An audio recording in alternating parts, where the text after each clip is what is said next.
ನಮಸ್ಕಾರ ಸ್ನೇಹಿತರೆ. ಇದು ಕರ್ನಾಟಕ ರಾಜ್ಯ ಕಾಂಗ್ರೆಸ್ ಸರ್ಕಾರಕ್ಕೆ ಸಂಬಂಧಪಟ್ಟಿರ್ತಕ್ಕಂಥ ದೊಡ್ಡ ವಿಷಯ. ಸಮಯ ನೋಡಿ, ಸಿದ್ದರಾಮಯ್ಯನವರು ಖುದ್ದು ಮೂಡ ಹಗರಣದಲ್ಲಿ ವಾಲ್ಮೀಕಿ ನಿಗಮ ಮಂಡಳಿನಲ್ಲಿ ಅಷ್ಟೇ ಯಾಕೆ ಇತ್ತೀಚೆಗೆ ಅರ್ಕಾವತಿ ಡಿನೋಟಿಫಿಕೇಶನ್ ಪ್ರಕರಣದಲ್ಲೂ ಸಹ ಸಿಲುಕಿ ಹಾಕಿಕೊಳ್ಳುವ ಎಲ್ಲ ಸಾಧ್ಯತೆಗಳು ಇದಾವೆ. ಆಡಳಿತಾತ್ಮಕ ಚಟುವಟಿಕೆ ಜೊತೆಗೆ ಆ ಕಡೆ ಕಾನೂನು ಹೋರಾಟ ಸಹ ಮಾಡಬೇಕಾದ ಅನಿವಾರ್ಯತೆ ಬಂದಿದೆ ಸಿದ್ದರಾಮಯ್ಯನವರಿಗೆ. ಪ್ರಕರಣಗಳು ಪೆಂಡಿಂಗ್ ಇದೆ ಹೈಕೋರ್ಟ್ ನಲ್ಲಿ. ಯಾವುದೇ ಕ್ಷಣದಲ್ಲಿ ನಿರ್ಧಾರ ಬರಬಹುದು. ಅದು ಸಿದ್ದರಾಮಯ್ಯನವರ ಪರವಾಗೂ ಆಗಿರಬಹುದು, ಸಿದ್ದು ವಿರುದ್ಧನೂ ಆಗಿರಬಹುದು. ಈ ಹಂತದಲ್ಲಿ ಈಗ ಸಿದ್ದರಾಮಯ್ಯನವರ ಸರ್ಕಾರದ 3 ದೊಡ್ಡ ವಿಕೆಟ್ಗಳ ಪತನ ಆಗಲಿದೆ, ತಲೆದಂಡ ಆಗಲಿದೆ ಅಂತ ಹೇಳಲಾಗ್ತಾ ಇದೆ. ಇದಕ್ಕೆ ಕಾರಣ ಏನಪ್ಪಾ ಅಂದ್ರೆ, ಈಗ ಆಗಿರ್ತಕ್ಕಂತ ಒಂದು ದೊಡ್ಡ ಬೆಳವಣಿಗೆ. ಸಹಜವಾಗಿ ಈ ಆಕ್ಷನ್ಗೆ ಮುಂದಾಗಿರೋದು ರಾಜ್ಯಪಾಲರು. ಒಂದಲ್ಲ ಎರಡಲ್ಲ ಮೂರು ಶಾಕ್ ನ ಸಿದ್ದರಾಮಯ್ಯನವರಿಗೆ ಕೊಡೋದಕ್ಕೆ ರಾಜ್ಯಪಾಲರು ರೆಡಿಯಾಗಿದ್ದಾರೆ. ಇದೇ ವಿಷಯಕ್ಕೆ ಸಂಬಂಧಪಟ್ಟಂತೆ ಈಗ ರಾಜ್ಯ ರಾಜಕಾರಣದಲ್ಲಿ ಚಟುವಟಿಕೆಗಳು ಗರಿಗೆದರಿದೆ. ಏನ್ ಈ ವಿಚಾರ, ಯಾರ್ಯಾರ ತಲೆದಂಡ ಆಗಲಿದೆ, ಯಾವ ಪ್ರಕರಣದಲ್ಲಿ, ಎಲ್ಲದರ ಬಗ್ಗೆ ಪಿನ್ ಟು ಪಿನ್ ಮಾಹಿತಿ ಕೊಡ್ತೀನಿ. ದಯಮಾಡಿ ನಮ್ಮ ಚಾನಲ್ ನ ಸಬ್ಸ್ಕ್ರೈಬ್ ಮಾಡಿ, ಅನಿಸಿಕೆ ಅಭಿಪ್ರಾಯಗಳನ್ನು ಕಮೆಂಟ್ ಮಾಡಿ ತಿಳಿಸಿ. ಸ್ನೇಹಿತರೆ, ಗವರ್ನಮೆಂಟ್ ಮತ್ತು ಗವರ್ನರ್ ಸಮರ ತಾರಕಕ್ಕೇರಿದೆ. ಆ ಕಡೆ ಏಟು ಬಂದರೆ ಈ ಕಡೆಯಿಂದ ಎದುರೇಟು ಹೋಗ್ತಾ ಇದೆ.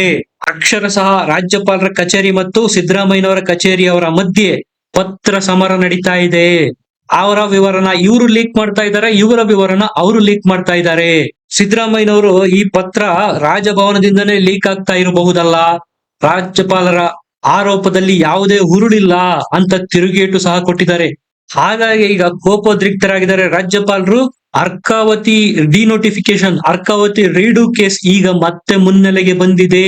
ಸರ್ಕಾರದ ಮುಖ್ಯ ಕಾರ್ಯದರ್ಶಿಗೆ ಪತ್ರ ಬರೆದು ಇದರ ಬಗ್ಗೆ ಈಗಾಗಲೇ ಪಂಪಣ್ಣ ಆಯೋಗದಿಂದ ವರದಿ ಬಂದಿದೆಯಲ್ಲ, ಅದನ್ನ ನನಗೆ ಕಳಿಸಿಕೊಡಿ ಅಂತ ರಾಜ್ಯಪಾಲರು ಆದೇಶ ಮಾಡಿದ್ದಾರೆ ಸರ್ಕಾರದ ಮುಖ್ಯ ಕಾರ್ಯದರ್ಶಿ ಶಾಲಿನಿ ರಜನೀಶ್ ಅವರಿಗೆ.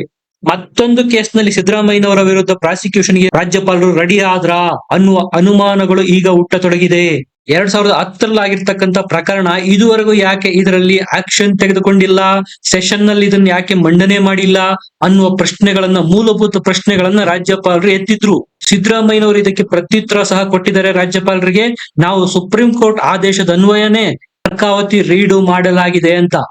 ಈ ಎಲ್ಲ ಬೆಳವಣಿಗೆಗಳ ನಡುವೆನೆ ಈಗ ಸಿದ್ದರಾಮಯ್ಯ ಸಂಪುಟದ 3 ಜನ ಮಂತ್ರಿಗಳಿಗೆ ಆಘಾತ ಎದುರಾಗಿದೆ. ಅವು ಈ 3 ಪ್ರಕರಣಗಳಿದೆಯಲ್ಲ, ಗಂಭೀರತೆ ವಿಷಯದಲ್ಲಿ ಇವು ಸಹ ದೊಡ್ಡ ಪ್ರಕರಣಗಳೇ. ಆ 3 ಸಚಿವರು ಯಾರಪ್ಪ ಅಂದ್ರೆ, ಪ್ರಿಯಾಂಕ ಖರ್ಗೆ ಅವರು. ನಿಮ್ಗೆ ಈಗಾಗಲೇ ಗೊತ್ತಿದೆ, ಸಿದ್ಧಾರ್ಥ ಟ್ರಸ್ಟ್ ವಿಚಾರಕ್ಕೆ ಸಂಬಂಧಪಟ್ಟಂತೆ ಮಲ್ಲಿಕಾರ್ಜುನ ಖರ್ಗೆ ಮತ್ತು ಪ್ರಿಯಾಂಕ ಖರ್ಗೆ ಅವರ ಮೇಲೆ ತೂಗುಗತ್ತಿ ತೂಗ್ತಾ ಇದೆ. ಅಷ್ಟೇ ಅಲ್ಲದೆ ಕೆಎಡಿಬಿ ಹೇಗೆ ಜಮೀನನ್ನು ಮಂಜೂರು ಮಾಡ್ತು, ಅದು ಟ್ರಸ್ಟ್ ನಲ್ಲಿ ಪಕ್ಷಪಾತ ಮಾಡಲಾಗಿದೆ ಅಂತ ಆರೋಪಗಳು ಇರುವಾಗ ಅಂತ ಟ್ರಸ್ಟ್ಗೆ ಹೇಗೆ ಜಮೀನನ್ನು ಮಂಜೂರು ಮಾಡಲಾಯಿತು? ಇದೇ ಪ್ರಕರಣಕ್ಕೆ ಸಂಬಂಧಪಟ್ಟಂತೆ MB ಪಟೇಲ್ ಅವರ ವಿರುದ್ಧ ಸಹ ಕೇಸ್ ಇದೆ. ಈ 2 ಕೇಸ್ಗೆ ಸಂಬಂಧಪಟ್ಟಂತೆ ಈಗ ರಾಜ್ಯಪಾಲರು ಕಾನೂನು ಪಂಡಿತರ ಮೊರೆ ಹೋಗಿದ್ದಾರೆ. ಈ ವಿಚಾರದಲ್ಲಿ ಏನೆಲ್ಲ ಕ್ರಮಗಳನ್ನು ಕೈಗೊಳ್ಳಬಹುದು ಅಂತ ಸಲಹೆ ಸೂಚನೆಗಳನ್ನು ರಾಜ್ಯಪಾಲರು ಕಾನೂನು ತಜ್ಞರಿಂದ ಪಡಿತಾ ಇದ್ದಾರೆ. ಅಂದ್ರೆ ಈ ಪ್ರಕರಣಗಳನ್ನು ರಾಜ್ಯಪಾಲರು ಗಂಭೀರವಾಗಿ ಪರಿಗಣನೆ ಮಾಡಿದ್ದಾರೆ. ಈ 2 ಸಚಿವರಿಗೆ ಸಂಬಂಧಪಟ್ಟಂತೆ ಪ್ರಾಸಿಕ್ಯೂಷನ್ಗೆ ಕೇಳಲಾಗಿರ್ತಕ್ಕಂಥ ಅರ್ಜಿಗೆ ಅನುಮೋದನೆ ಕೊಟ್ಟರು ಯಾವುದೇ ಅನುಮಾನ ಇಲ್ಲ. ಈ ಹಿಂದೆ ಸಹ ಸಿದ್ದರಾಮಯ್ಯನವರ ಮೂಡ ಪ್ರಕರಣಕ್ಕೂ ಕಾನೂನು ತಜ್ಞರ ಸಲಹೆಯನ್ನು ಪಡೆದು ಪ್ರಾಸಿಕ್ಯೂಷನ್ಗೆ ಅನುಮತಿ ಕೊಟ್ಟಿದ್ರು ರಾಜ್ಯಪಾಲರು. ಈಗ ಪಡಿತಾ ಇರೋದು ಅದನ್ನೇ. ಈ ಹಿನ್ನೆಲೆಯಲ್ಲಿ ನೋಡೋದಾದ್ರೆ MB ಪಟೇಲರಿಗೆ ಮತ್ತು ಪ್ರಿಯಾಂಕಾ ಖರ್ಗೆ ಅವರಿಗೂ ಸಹ ಸಂಕಷ್ಟ ಕಾದಿದೆ. ಈ ಪ್ರಕರಣ, ಮಲ್ಲಿಕಾರ್ಜುನ ಖರ್ಗೆ ಮತ್ತು ಪ್ರಿಯಾಂಕಾ ಖರ್ಗೆ ಅವರ ವಿರುದ್ಧ ಪ್ರಕರಣ ದಾಖಲೆ ಮಾಡಿರೋದು ಬಿಜೆಪಿಯ ಚಲುವಾದಿ ನಾರಾಯಣ ಸ್ವಾಮಿ ಅವರು. ಸಿದ್ಧಾರ್ಥ ಟ್ರಸ್ಟ್ಗೆ ಕೆಎಡಿಬಿ ನಿಯಮ ಬಾಹಿರವಾಗಿ ಜಮೀನನ್ನು ಮಂಜೂರು ಮಾಡಿದೆ ಅಂತ ಆರೋಪ ಮಾಡಿ ರಾಜ್ಯಪಾಲರಿಗೆ ಇವರ ವಿರುದ್ಧ ಪ್ರಾಸಿಕ್ಯೂಷನ್ಗೆ ಅನುಮತಿ ಕೇಳಿ ರಾಜಭವನದ ಕದ ತಟ್ಟಿದ್ರು ಚಲುವಾದಿ ನಾರಾಯಣ ಸ್ವಾಮಿ ಅವರು. ಬೆಂಗಳೂರಿನ ಡಿಫೆನ್ಸ್ ಏರೋಸ್ಪೇಸ್ ಪಾರ್ಕ್ ನಲ್ಲಿರ್ತಕ್ಕಂತಹ 5 ಎಕರೆ CA ನಿವೇಶನನ ಸಿದ್ಧಾರ್ಥ ಟ್ರಸ್ಟ್ಗೆ ಕಡಿಮೆ ಬೆಲೆಗೆ ಮಾರಾಟ ಮಾಡಲಾಗಿದೆ. ಇದು SC ಕೋಟಾದಲ್ಲಿ ಹಂಚಿಕೆ ಮಾಡಲಾಗಿದೆ, ತಪ್ಪೇನಿಲ್ಲ. ಆದರೆ ಒಂದೇ ಕುಟುಂಬಕ್ಕೆ ಯಾಕೆ ಈ ರೀತಿ ಅಕ್ರಮವಾಗಿ ಹಂಚಿಕೆ ಮಾಡಲಾಗಿದೆ ಅನ್ನೋ ಪ್ರಶ್ನೆ ಹೇಳಿದೆ. ನೋಡಿ, ಈ ಸಿದ್ಧಾರ್ಥ ಟ್ರಸ್ಟ್ ನಲ್ಲಿ ಇರೋದಾದ್ರೂ ಯಾರ್ಯಾರು? ಖುದ್ದು ಮಲ್ಲಿಕಾರ್ಜುನ ಖರ್ಗೆ ಅವರಿದ್ದಾರೆ, ಪತ್ನಿ ರಾಧಾಬಾಯಿ ಅವರಿದ್ದಾರೆ, ಅಳಿಯ ದೊಡ್ಡಮನಿ ಅವರಿದ್ದಾರೆ, 2 ಪುತ್ರರಾದ ಪ್ರಿಯಾಂಕ್ ಖರ್ಗೆ ಮತ್ತು ರಾಹುಲ್ ಖರ್ಗೆ ಅವರು ಸಹ ಇದ್ದಾರೆ. ಹಾಗಾದ್ರೆ ಇದು ಒಂದು ಕುಟುಂಬಕ್ಕೆ ಸಂಬಂಧಿಸಿದ ಟ್ರಸ್ಟ್ ಆಗುತ್ತೆ. ಪಕ್ಷಪಾತ ಧೋರಣೆ ಆಗುತ್ತೆ, ಸ್ವಪಕ್ಷೀಯ ಉದ್ದೇಶ ಹೊಂದಿದೆ ಅನ್ನೋದು ಚಲುವಾದಿ ನಾರಾಯಣ ಸ್ವಾಮಿ ಅವರು ಮಾಡಿರ್ತಕ್ಕಂತ ಆರೋಪ. ಈಗ ಬಿ ಪಟೇಲ್ರಿಗೆ ಮತ್ತು ಪ್ರಿಯಾಂಕಾ ಖರ್ಗೆ ಅವರಿಗೆ ಇದೇ ಪ್ರಕರಣಕ್ಕೆ ಸಂಬಂಧಪಟ್ಟಂತೆ ಸಂಕಷ್ಟ ಎದುರಾಗಿದೆ. ಈಗ ಕಾನೂನು ಪಂಡಿತರ ಸಲಹೆ ಪಡಿತಾ ಇರೋದ್ರಿಂದ ಮುಂಬರುವ ದಿನಗಳಲ್ಲಿ ಆದಷ್ಟು ಬೇಗ ಯಾವುದೇ ಕ್ಷಣದಲ್ಲಿ ಪ್ರಿಯಾಂಕ್ ಖರ್ಗೆ ಅವರ ವಿರುದ್ಧ ಮತ್ತು ಬಿ ಪಟೇಲ್ರ ವಿರುದ್ಧ ಕಾನೂನು ಕ್ರಮಕ್ಕೆ ರಾಜ್ಯಪಾಲರು ಮುಂದಾದ್ರೂ ಯಾವುದೇ ಆಶ್ಚರ್ಯ ಇಲ್ಲ. ಅಂದ್ರೆ ಪ್ರಾಸಿಕ್ಯೂಷನ್ಗೆ ಅನುಮತಿ ಕೊಟ್ರೆ ಯಾವುದೇ ಆಶ್ಚರ್ಯ ಇಲ್ಲ. ಸಹಜವಾಗಿ ಇಲ್ಲಿ ನೈತಿಕತೆಯ ಪ್ರಶ್ನೆ ಬರುತ್ತೆ. ನೈತಿಕ ಹೊಣೆ ಹೊತ್ತು ರಾಜೀನಾಮೆ ಕೊಡುವ ಪರಿಸ್ಥಿತಿ ಬಂದ್ರೂ ಬರಬಹುದು ಈ ಇಬ್ಬರು ಸಚಿವರಿಗೆ. ಆಗ ಸಿದ್ದರಾಮಯ್ಯನವರಿಗೂ ಸಹ ಸಂಕಷ್ಟ ಬಂದ್ರೂ ಯಾವುದೇ ಆಶ್ಚರ್ಯ ಇಲ್ಲ. ಸಂಪುಟದ ಬೇರೆಯವರನ್ನು ರಾಜೀನಾಮೆ ಪಡೆಯೋದಾದ್ರೆ ನಿಮ್ಮ ಮೇಲೂ ಸಹ ಪ್ರಕರಣಗಳಿವೆ, ನೀವ್ಯಾಕೆ ನೈತಿಕತೆಯ ಹೊಣೆ ಹೊತ್ತು ರಾಜೀನಾಮೆ ಕೊಡಬಾರದು ಅಂತ ಕಾಂಗ್ರೆಸ್ನ ಒಳವಲಯದಲ್ಲೇ ಪ್ರಶ್ನೆಗಳು ಎದ್ರು ಯಾವುದೇ ಅನುಮಾನಗಳಿಲ್ಲ. ಹಾಗಾಗಿ ಹೇಳಿದ್ದು ಈ ಎರಡು ಪ್ರಕರಣಗಳಿದೆಯಲ್ಲ ಒಂದಕ್ಕೊಂದು ಇಂಟರ್ ಲಿಂಕ್ ಆಗ್ತಾ ಇದೆ. ನನಗೆ ಎರಡು ಪ್ರಕರಣಗಳ ಬಗ್ಗೆ ಹೇಳ್ದೆ, ಒಂದು ಬಿ ಪಟೇಲ್ರದ್ದು, ಇನ್ನೊಂದು ಪ್ರಿಯಾಂಕಾ ಖರ್ಗೆ ಅವರದ್ದು.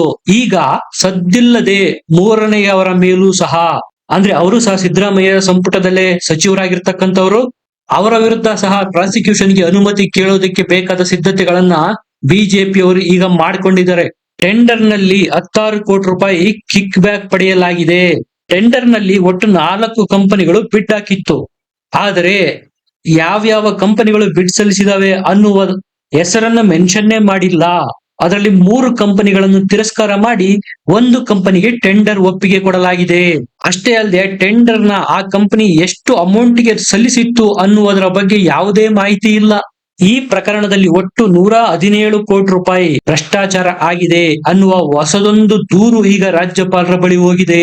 ಈ ಆರೋಪ ಕೇಳಿ ಬರ್ತಾ ಇರೋದು ಸಿದ್ದು ಸಚಿವ ಸಂಪುಟದ ವೈದ್ಯಕೀಯ ಶಿಕ್ಷಣ ಸಚಿವರಾಗಿರ್ತಕ್ಕಂತ ಶರಣ ಪ್ರಕಾಶ ಪಾಟೀಲ್ ಅವರ ವಿರುದ್ಧ ಈ ಗಂಭೀರವಾದ ಆರೋಪ ಕೇಳಿ ಬಂದಿದೆ. ಈ ಪ್ರಕರಣಕ್ಕೆ ಸಂಬಂಧಪಟ್ಟಂತೆ ರಾಜ್ಯಪಾಲರಿಗೆ ದೂರು ಕೊಡೋದಕ್ಕೆ ಬಿಜೆಪಿ ರೆಡಿಯಾಗಿದೆ. ಅಷ್ಟೇ ಅಲ್ಲದೆ ಲೋಕಾಯುಕ್ತಕ್ಕೂ ಸಹ ಒಂದು ದೂರು ಕೊಡೋದಕ್ಕೆ ಸಿದ್ಧತೆಗಳನ್ನು ಮಾಡಿಕೊಂಡಿದ್ದಾರೆ. ನೈತಿಕ ಹೊಣೆ ಹೊತ್ತು ಶರಣ ಪ್ರಕಾಶ್ ಪಾಟೀಲ್ ಅವರು ಸಹ ರಾಜೀನಾಮೆ ಕೊಡಬೇಕು ಅಂತ ಪ್ರತಿಪಕ್ಷಗಳು ಈಗ ಡಿಮ್ಯಾಂಡ್ ಮಾಡ್ತಾ ಇದ್ದಾವೆ. ಈ ಕೇಸ್ಗೆ ಸಂಬಂಧಪಟ್ಟಂತೆ ಬಿಜೆಪಿಯ ವಿಧಾನ ಪರಿಷತ್ ಸದಸ್ಯರಾಗಿರುವ ರವಿಕುಮಾರ್ ಅವರು ರಾಜ್ಯಪಾಲರಿಗೆ ದೂರು ಕೊಡೋದಕ್ಕೆ ಸಿದ್ಧತೆಗಳನ್ನು ನಡೆಸಿದ್ದಾರೆ. ಶಸ್ತ್ರಚಿಕಿತ್ಸೆ ನಡೆಸುವ ಕೊಠಡಿಗಳಲ್ಲಿ ರೋಗಿಗಳಿಗೆ ಸುಸಜ್ಜಿತ ಆರೋಗ್ಯ ಸೇವೆ ನೀಡುವ ನಿಟ್ಟಿನಲ್ಲಿ ಸುಮಾರು 176 ಕೋಟಿ ರೂಪಾಯಿ ವೆಚ್ಚದ ಮಾಡ್ಯುಲರ್ ಆಪರೇಷನ್ ಥಿಯೇಟರ್ನ ಉಪಕರಣಗಳ ಖರೀದಿಗೆ ಅನುಮೋದನೆ ನೀಡುವಂತೆ ಕಳೆದ ವರ್ಷ ಪ್ರಸ್ತಾಪ ಸಲ್ಲಿಸಲಾಗಿತ್ತು. ಇದೇ ಕೇಸ್ಗೆ ಸಂಬಂಧಪಟ್ಟಂತೆ ಅಕ್ರಮ ನಡೆದಿದೆ ಅನ್ನೋದು ಬಯಲಾಗ್ತಾ ಇದೆ. ಹಾಗಾಗಿ ಹೇಳಿದ್ದು ಒಟ್ಟಾರೆ 3 ಜನ ಸಿದ್ದರಾಮಯ್ಯ ಸಂಪುಟದ ಸಚಿವರ ಮೇಲೆ ತೂಗುಗತಿ ತೂಗ್ತಾ ಇದೆ. ರಾಜ್ಯಪಾಲರಂತೂ ಹೈಪರ್ ಆಕ್ಟಿವ್ ಆಗಿದ್ದಾರೆ. ಯಾವುದೇ ದೂರನ್ನು ಸಹ ಲೈಟ್ ಆಗಿ ತೆಗೆದುಕೊಳ್ತಾ ಇಲ್ಲ. ಎಲ್ಲದನ್ನು ಕೂಲಂಕುಷವಾಗಿ ವಿವರವಾಗಿ ನೋಡ್ತಾ ಇದ್ದಾರೆ ರಾಜ್ಯಪಾಲರು. ಇದ್ರಲ್ಲಿ ಏನಾದ್ರೂ ಹುರುಳಿದೆಯಾ, ಸತ್ಯ ಇದೆ ಅಂತ ಕಂಡು ಬಂದ್ರೆ ಕಾನೂನು ಪಂಡಿತರ ಸಲಹೆ ಪಡಿತಾ ಇದ್ದಾರೆ. ಈ ಪ್ರಕರಣಗಳಲ್ಲೂ ಸಹ ಸತ್ಯ ಇದೆ ಅಂತ ರಾಜ್ಯಪಾಲರಿಗೆ ಅನಿಸಿದ್ರೆ ಪಕ್ಕಾ ಪ್ರಾಸಿಕ್ಯೂಷನ್ಗೆ ಅನುಮತಿ ಕೊಡೋದ್ರಲ್ಲಿ ಯಾವುದೇ ಅನುಮಾನಗಳು ಇಲ್ಲ. ಆ ಕಡೆ ಕಾಂಗ್ರೆಸ್ನವರು ಕುಮಾರಸ್ವಾಮಿ ಮತ್ತು ಯಡಿಯೂರಪ್ಪನವರ ವಿರುದ್ಧ ದೂರು ಕೊಡ್ತಾ ಇದ್ರೆ, ಈ ಕಡೆ ಬಿಜೆಪಿ ಅವರು ಸಿದ್ದರಾಮಯ್ಯ ಮತ್ತು ಅವರ ಟೀಮ್ ವಿರುದ್ಧ ದೂರು ಕೊಡೋದ್ರಲ್ಲಿ ಬ್ಯುಸಿಯಾಗಿದ್ದಾರೆ. ಈಗ ಬಿಜೆಪಿಗರಿಗೂ ಆಪ್ಷನ್ಸ್ ಇಲ್ಲ. ಅವರ ಸರ್ಕಾರದ ಅವಧಿನಲ್ಲಿ ಆಗಿರ್ತಕ್ಕಂತ ಭ್ರಷ್ಟಾಚಾರದ ಕೇಸ್ಗಳನ್ನ ಸಿದ್ದರಾಮಯ್ಯನವರು ತನಿಖೆ ಮಾಡೋದಕ್ಕೆ ಆದೇಶ ಕೊಡ್ತಾ ಇರೋ ಹಿನ್ನೆಲೆಯಲ್ಲಿ ಹೇಗಾದ್ರೂ ಮಾಡಿ ಸಿದ್ದರಾಮಯ್ಯನವರನ್ನ ಹತೋಟಿಗೆ ತರಬೇಕು ಅಂತಾನೆ ರಾಜ್ಯಪಾಲರ ಮೂಲಕ ಸಚಿವ ಸಂಪುಟದ ಸಹೋದ್ಯೋಗಿಗಳ ಮೇಲೆ ಕ್ರಮ ಜರುಗಿಸೋದಕ್ಕೆ ಬಿಜೆಪಿ ಮುಂದಾಗ್ತಾ ಇದೆಯಾ? ನಿಮಗೇನನ್ಸುತ್ತೆ? ಯಾರದ್ದು ಸರಿ, ಯಾರದ್ದು ತಪ್ಪು? ಅನಿಸಿಕೆ ಅಭಿಪ್ರಾಯಗಳನ್ನು ಕಮೆಂಟ್ ಮಾಡಿ ತಿಳಿಸಿ. ಲೈಕ್ ಮಾಡಿ, ಶೇರ್ ಮಾಡಿ, ನಮ್ಮ ಚಾನಲ್ ನ ಸಬ್ಸ್ಕ್ರೈಬ್ ಮಾಡಿ. ಮತ್ತೆ ಸಿಗೋಣ. ನಮಸ್ಕಾರ.